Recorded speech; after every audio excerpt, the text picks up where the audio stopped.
Kiboko TV.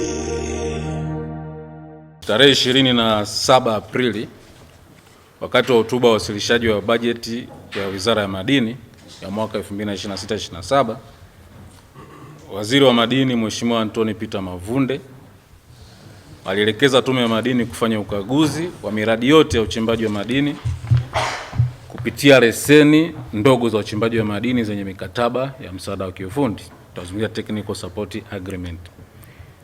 Na lengo lilikuwa ni kufanya tathmini ya utekelezaji wa mikataba hiyo kwa kuzingatia sheria ya madini sura 123. Kufuatia maelekezo hayo, Tume ya Madini imeweza kufanya kaguzi wa miradi yote ya uchimbaji mdogo wa madini yenye mikataba ya msaada wa kiufundi katika kuhakiki utendaji kazi wake wa miradi hiyo, pamoja na kuzingatia masharti ya mkataba pamoja na matakwa ya sheria pamoja na kanuni zake kwa wamiliki wa leseni pamoja na watoa msaada wa kiufundi.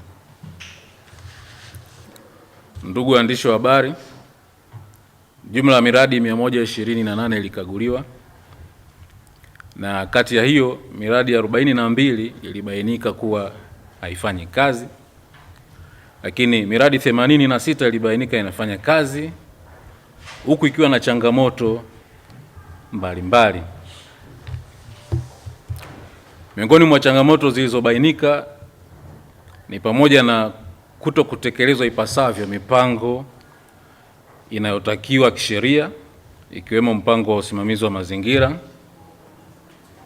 mpango wa uwajibikaji kwa jamii, namaanisha CSR, mpango wa uhawilishaji wa teknolojia, mpango wa uchimbaji pamoja na mpango wa ufungaji wa migodi. Ndugu waandishi wa habari, baada ya kubaini mapungufu hayo,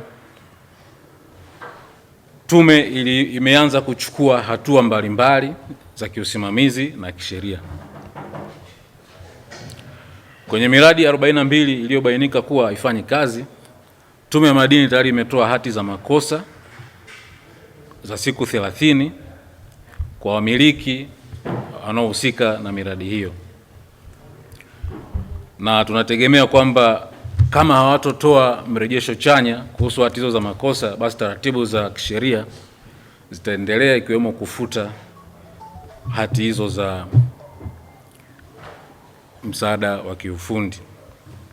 Aidha, kwa miradi 86 ambayo inafanya kazi lakini imeonekana na mapungufu madogo madogo, wamiliki na wawezeshaji wa msaada wa kiufundi wameelekezwa kurekebisha mapungufu yao kwa mujibu wa kanuni za msaada wa kiufundi, na wenyewe wamepewa muda wa siku 30. Na kama wahusika watashindwa kutekeleza matakwa yaliyowekwa ndani ya muda huo, hatua zaidi za kisheria zitachukuliwa, ikiwemo kufuta ridhaa ya msaada wa kiufundi iliyotolewa. Ndugu waandishi wa habari, nitumie fursa hii kuwakumbusha wanufaika wa misaada ya kiufundi kuwa Tume ya Madini itaendelea kufanya ukaguzi wa mara kwa mara katika miradi ya misaada ya kiufundi ili kuhakikisha kwamba miradi hiyo inatekelezwa kwa mujibu wa sheria na kanuni zake. Vile vile tume itaendelea kuchukua hatua za kisheria, ikiwemo kufuta ridhaa za misaada ya kiufundi pale itakapobainika inakiuka matakwa ya sheria pamoja na kanuni zake. Ndugu wanahabari, nitumie fursa hii kuwakumbusha wanufaika wa misaada ya kiufundi pamoja na wachimbaji wote nchini kuzingatia masuala ya utunzaji wa mazingira, usalama na afya kazini kwa wakati wote wanapofanya kazi zao, lakini hususan katika kipindi hiki ambacho tumetahadharishwa kutokea kwa mvua za El Nino hivi karibuni. Ndugu wanahabari, kwa kumalizia, napenda kusisitiza kuwa msaada wa kiufundi umewekwa kisheria kuwa nyenzo ya kuwawezesha wachimbaji wadogo wasiokuwa na uwezo wa kuendeleza maeneo yao, kuongeza tija na uzalishaji pamoja na kuhamisha mbinu na teknolojia mbalimbali katika uchimbaji na uchenjuaji wa madini ili kuwezesha mchimbaji mdogo kukua.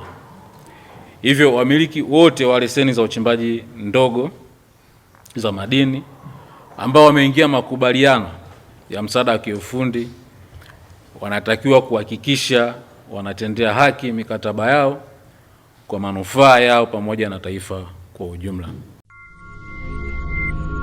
Kiboko TV.